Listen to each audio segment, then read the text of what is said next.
Most people approaching retirement have done everything right, saved consistently, managed their 401k, stayed the course. And yet one of the most common things I hear when meeting with pre-retirees is, do I have enough? Am I going to be okay? Do I have to go back to work?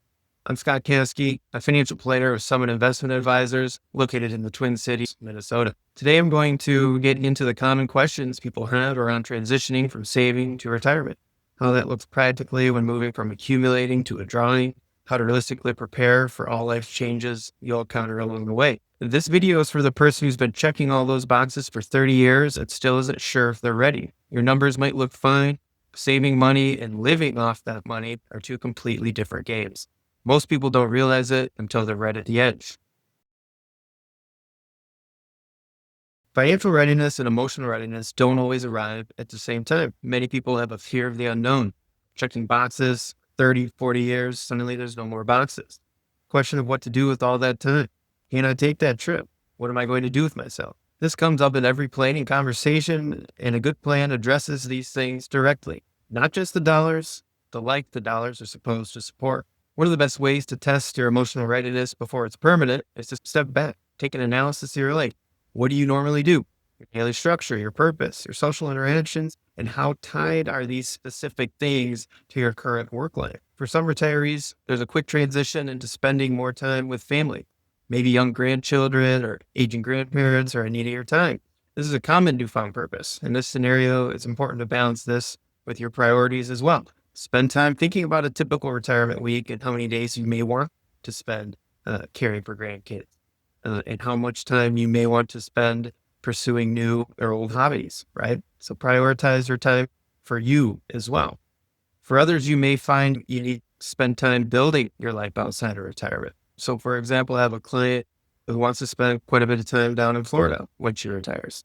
Retirement's over 10 years away, but is already working on building that life there. Making new friends, visiting different areas, networking with friends here in the Twin Cities that have similar retirement goals, right? So working on building that life now. Some people practice retirement by doing some of the things they think they might like to do in retirement before they jump in. I think the biggest thing here is to practice a typical retirement week, right? Use some vacation time now and plan to spend that time as if you were retired. Fill your time with some of those things you plan to do, then reflect. This will help you dial in what you like and help you tremendously with your retirement life transition. You may find that you miss daily interaction with friends or the structure of a typical day. It could be helpful to build your retirement life and incorporating a loose schedule. And I love this process for imitating retirement. You may think about retirement, right? We're going to go on vacation. We're going to snowbird. We're going to do this. We're going to do that. But there's a lot of typical regular weeks in retirement in life, right? So spend some time sorting out that typical week where you inevitably spend a lot of your time. In retirement, we might look at new activities and hobbies. So let's look more closely at those activities and hobbies. For example, I have a client who was thinking of getting a camper, decided to rent a camper and go on a few trips. So did this a few different times, had a relatively good time, but ultimately found out they're hotel people. Great thing to know before they dive to make that big purchase. On the other hand, I got a client who started RV camping in retirement, just talked to him a few weeks ago, just bought his third camper. Been going down to the Florida Keys for 4 or 5 months for over 30 years now, over the course of this relatively long retirement, right? Loves it. So you can never start too early to find that new retirement hobby or activity that will be a big part of your life. This allows you to understand whether the structure of work is more important to you than the paycheck, whether the life you imagine retirement to be actually fits who you are. Some clients come back from this kind of trial period with a completely different picture of what they actually want. This is valuable information to know before you make that big change. For 30 plus years, our goal was simple: contribute, grow, repeat. Distribution's the inverse, and it introduces decisions that have never existed before. Which account to draw from? Tax liability on those distributions? How vault are those investments we're selling to cover those income distributions? One concept I make sure to teach my clients so they understand and have a clear meaning of is your withdrawal rate, right? I had a meeting with a pre-retirees, interviewing multiple advisors. He had projections. He had a lot of data given back to him throughout all of those processes. He knew his probability of success, but ultimately he didn't have the confidence he needed to retirement. All that data, while important, it just wasn't 100% clear to him, right? Where does the rubber meet the road? What we did is just walk through those simple calculations to make sure we fully understand what our draw rate is. How much do we need of our assets to sustain our current lifestyle? So what we did to make that more clear in his mind is just calculated that withdrawal rate. And if we were to take a calculator, which is what I always do, just very simply, and just say, hey, we need to draw 40,000 out of our portfolio. Okay. We have to account for other forms of income, Social Security, and to get down to what our actual need out of our portfolio is. But in this case, we'll say it's 40,000 and had $1 million in assets. So if we take that 40,000 and divide it by 1 million, we get 0.04. Okay. In percentage terms, 4%. So ultimately, we were looking at a scenario where we're going to be drawing approximately 4%, right? Now, this is just a general example, right? What that number comes down to, anyone looking to retire, it's going to be a range, right? Now, if we are looking at retirement and that range comes in quite high, right? 7, 8, 9, 10%, we could say that's potentially too high, depending on the scenario. If it comes in, extremely low, right? 1, 2%. Is that your goal? Is your goal to really not spend down your assets, or is that not what you're picturing? So at the end of the day, there's a range that's acceptable for your retirement. And I can't stress enough here, what's important in calculating this withdrawal rate comes down to expenses. We have to accurately project our expenses. And ultimately, people are kind of all over the board when it comes to their expenses. They may give me multiple years of spreadsheets tracking every last dollar spent. They may budget very meticulously. Others not so much. The key here is to find out exactly the lifestyle you've been living expense-wise. We may just look at what your current income is to get to that number. Lots of different methods, but we just have to make sure that it's accurate. And once we have that accurate expense picture, potential changes that we may have during retirement, we can be quite confident in the withdrawal rate we end up with. So once we get that percentage and determine what it is, the picture for retirement can become quite clear. You either can retire or you may need a few more years. So let's think about our financial readiness for retirement. A lot of people will ask, do I have enough? But I think that may be the wrong question. That starting question may be, what does your withdrawal rate look like? And is it sustainable? A real retirement income plan includes these following aspects: withdrawal rate analysis, coordinating income sources, so Social Security timing. How does that look with portfolio draws? Healthcare costs. When we're looking to retire before age 65, healthcare can be pretty expensive. Looking at those premiums, a lot of times we really don't have a very accurate picture of what that cost is. Typically, if we're working, we may have healthcare through our employer, and they're likely covering a good portion of that premium potentially. So if we don't have a very accurate picture, that's one of the expenses that we need to make sure we do a little due diligence and background work on to make sure we can account for that. One of the things that you might look at with your own retirement is we may be starting out retirement with higher expenses, especially if we retire before age 65 or medical expenses are a little bit higher. We probably haven't turned on our Social Security yet, of course, if we're below 62. And so ultimately, if we're looking at that scenario, it's a different conversation, but maybe we are starting off with a bit of a higher withdrawal rate, right? We want to prioritizing having a few more years of retirement. But once we do turn on Social Security, once we do qualify for Medicare, that withdrawal rate comes down. So forecasting that accurately is very important. The other big one as we get closer to retirement is, can we withstand a bear market? I've got a lot of clients right now, early planning phases of retirement, and retirement's in a few years, but are we positioned correctly to still retire when we plan to? A lot of times you see a bull market and you see a lot more people retiring. Maybe that bull market's followed by a tough market or a bear market. Sometimes you hear and see on the news people going back to work. And so ultimately, we don't know what the market's going to be doing when we want to retire.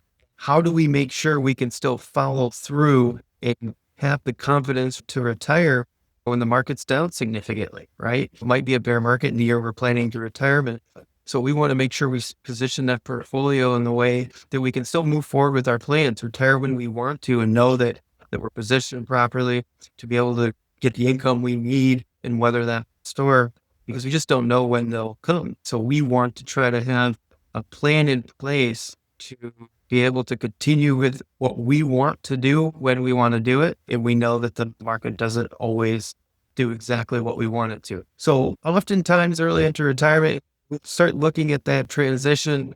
Often overlooked is the tax planning situation. We have different income sources. Most of our life, we've been working, getting a W-2 income, maybe some 1099 income, but that tax withholding situation has been pretty straightforward.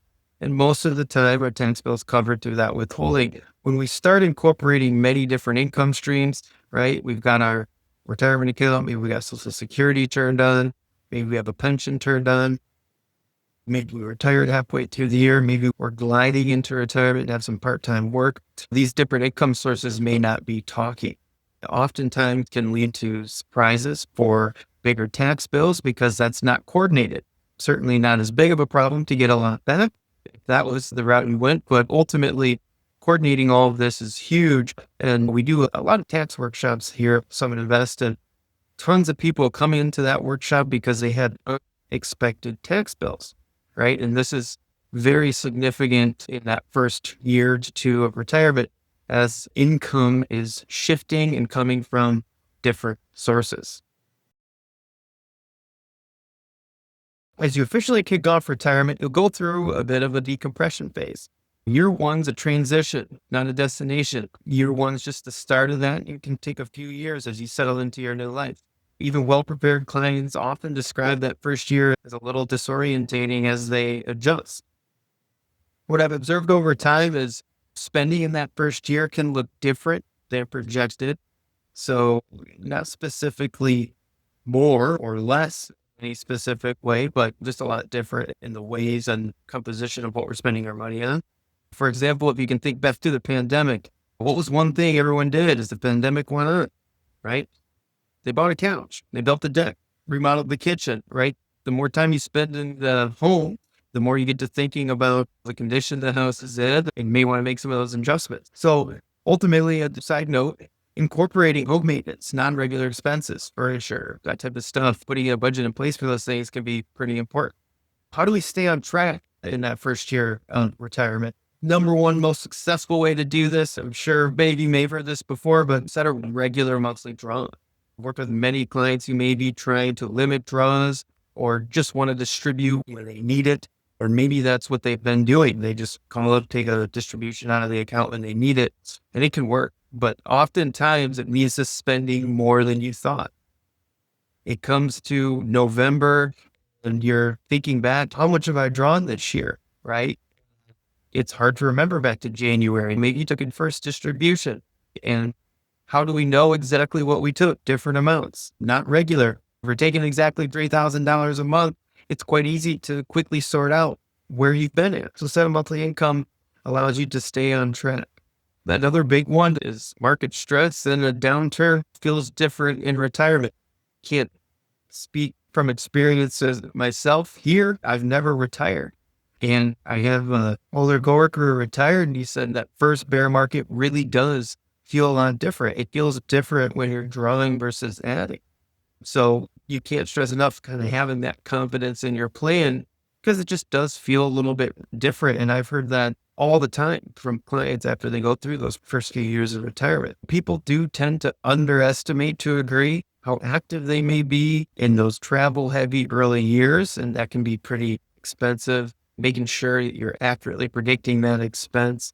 Many clients have questions about major lifestyle decisions in that first year, moving, maybe they want to buy a second home, incorporating all of those different things. And at the end of the day, checking in with your advisor a lot in that first year is very important as we actually start to test that financial plan in real life.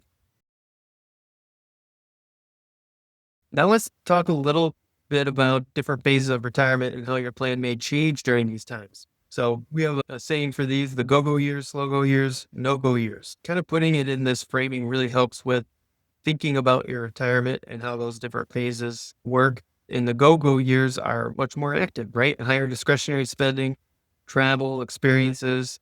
This is the things that you've saved for and have maybe dreamt about doing when you're retired and saved those funds for. Ultimately, people tend to underestimate in terms of costs what these years may look like. And ultimately, when we think about these years as a whole, we're spending maybe on things we haven't spent on before. Maybe it's a really expensive trip that you've always wanted to go on. And we have to have the confidence to spend that money. And sometimes you tend to see people being more concerned about longevity of their funds and all those different retirement worries that are a big part of these years as well.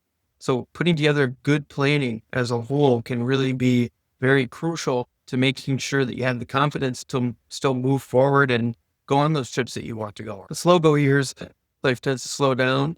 Your spending shifts. So we're going to have probably a little bit less discretionary spending and more just a typical routine.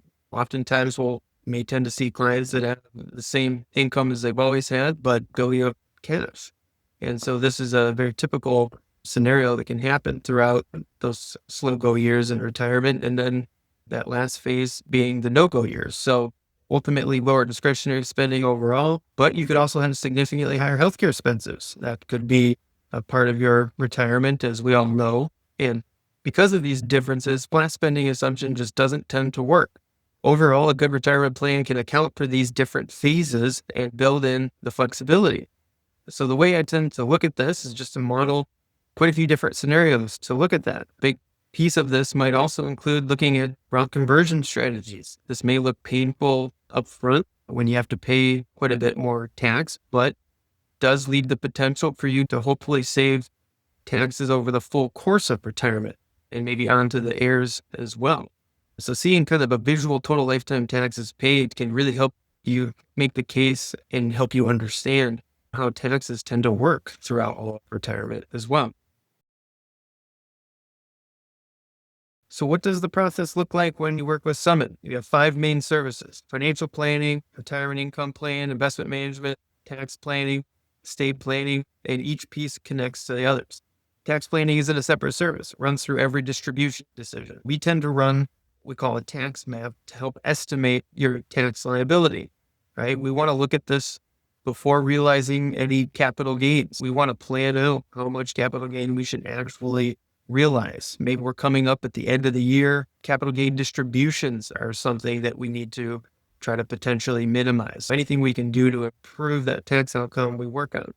If we're drawing money from an IRA, we look at how that is taxed and how it impacts how much your Social Security is taxed. If this is additional income need, maybe above and beyond your normal, maybe we need some cash for down payment on a vehicle, we may look to balance it over a couple calendar years. Ultimately, this could be beneficial to ensure that we don't phase yourself out of some certain deductions or ending up with an increased Medicare premium because we went through a certain adjusted gross income threshold. So making sure we look at those things ahead of time can end up saving quite a bit on taxes potentially. So as I mentioned earlier, when clients call for a distribution, I'm running a tax map every time. For that longer term planning, I like to show a visual of lifetime tax impact across different conversion strategies. This is a core piece of what we do, and this process helps clients understand where their income is actually coming from, what their withdrawal rate is, and whether it's sustainable, what their tax picture looks like, not just this year, but across retirement.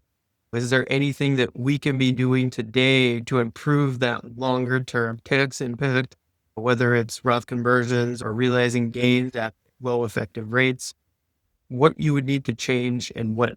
If you're within 5 years of retirement and you don't have a true retirement income plan, now's the time to start thinking about this differently. An investment portfolio is not enough. One thing you can do today, write down what you think your monthly spending in retirement actually looks like. Be sure to be all encompassing. You want to avoid underestimating. Then ask yourself, what percentage of your portfolio does that represent? That number will tell you a lot. If you'd like to run through those numbers together, someone offers a complimentary introductory conversation. Or if you're just looking to learn more, education is a key part of what we do. Visit our YouTube channel to check out more of our videos.